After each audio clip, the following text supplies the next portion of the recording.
When I was 12 years old, my father introduced me to cocaine. By prom night, I was smoking crack. For 22 years thereafter, drugs ruled my life. Prisons, treatment centers, homelessness, near-death experiences. None of those crises could alter my admiration for cocaine. My soul became numb to crime, and no human force could turn my love for the streets. Then, not so long ago, I was sentenced to 3.5 years in prison. I found myself alone in a cell that night.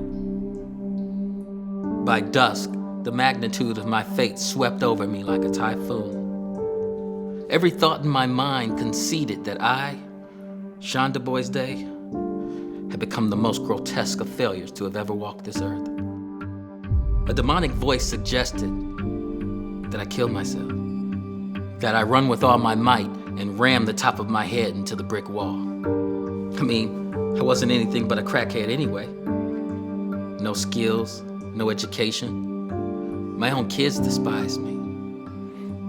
I had broken every heart I'd come into contact with and burnt every bridge that I'd ever crossed.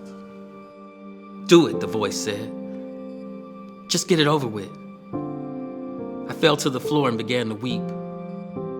As the seconds crawled along, that voice reminded me of my past transgressions, one by one, as if I were being judged on Judgment Day.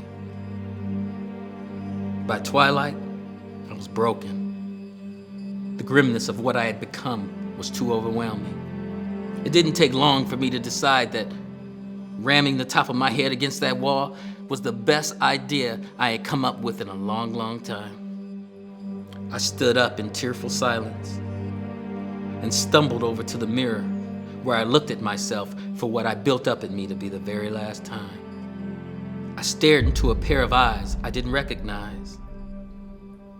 Eyes that wore the unflinching gaze of a man who had lost all hope.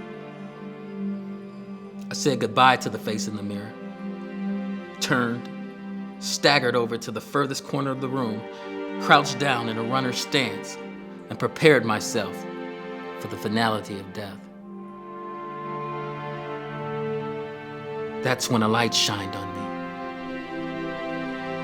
There is more. There is a hope you've never dreamed of hoping for in Jesus.